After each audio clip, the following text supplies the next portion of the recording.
Dans une histoire d'un peuple, on a des pages glorieuses et des pages sombres. Il faut les regarder en face, ça ne me pose pas de problème. Simplement pour que ça ait du sens, ça ne peut pas être justement à sens unique. Je m'explique. La France fait ce geste, mais moi j'aimerais aussi que l'Algérie fasse un geste vis-à-vis de dizaines de milliers de harkis qui ont été massacrés après les accords d'Évian, après le 19 mars 62. Ce que je pense aussi, c'est que, et c'est ma crainte, c'est que ça ne débouche pas sur l'apaisement, mais c'est plutôt sur l'attisement d'un ressentiment. L'Algérie Des attendra excuses. toujours plus. Oui. L'Algérie, alors, justement, apaisement ou attisement. Du côté de l'Algérie, je ne crois pas à l'apaisement. Pourquoi ? Parce que le pouvoir algérien, depuis 50 ans, prend le prétexte, justement, d'une culpabilité française pour excuser tous ses échecs. Ils ont fait d'un pays riche, de ressources notamment, gaz, etc., en captant, et par la corruption, cette richesse-là, ils se sont cachés derrière cette guerre mémorielle pour s'excuser de leurs échecs. Bruno Retailleau, sur la guerre d'Algérie, il y a eu un pays colonisateur et un pays colonisé. Oui, mais il y a eu c'est la pas le même torture. rapport. Je vais vous dire, la torture, ça n'est pas le même, comment dirais-je, elle a été malheureusement partagée. Et j'aimerais que ce ne soit pas à sens unique. Deuxième élément, ce que je veux dire, c'est que pour la France, quel sens pour la France ? Nous sommes dans un moment où notre nation, notre communauté nationale est profondément désunie.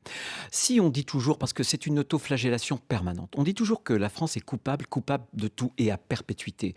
Quelle image donne-t-on ? C'est le cas, pardon, je reviens à l'avocat en question. C'est bien le cas dans ce cas précis. Moi, je ne suis pas historien. Je suis pas historien et j'ai toujours considéré. Général Ossarès je vais vous dire, lui-même a reconnu que c'est lui qui l'a. Pardon, oui, Général Ossarès a reconnu lui-même que c'est lui qui l'avait torturé je pense que et jeté par la fenêtre. Pardon pour le détail, mais oui, non, mais je c'est un fait pas historique aujourd'hui. Mais j'ai commencé en disant que dans l'histoire d'un pays, il y a des pages sombres. C'en est une, et des pages glorieuses. Ce que je veux dire aujourd'hui, dans un moment où la France doute d'elle-même, où on a des jeunes qui sont sur la voie du séparatisme, l'islamisme s'appuie sur ce ressentiment pour pouvoir recruter.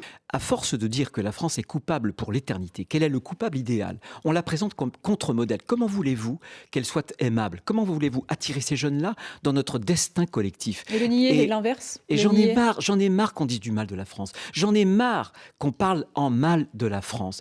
Parce que on tue notre unité.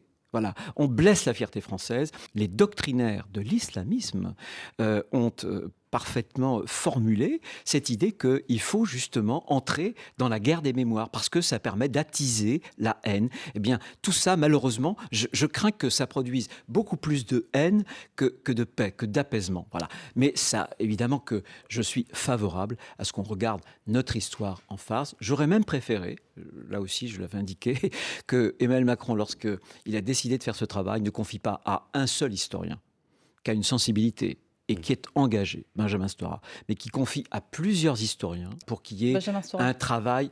Non, je pense qu'une commission, là encore, je suis plutôt pour la pluralité, parce que ça permet de préserver des regards un peu différents. Voilà ce que je veux dire de façon calme, sereine, mais très, très déterminée, convaincue.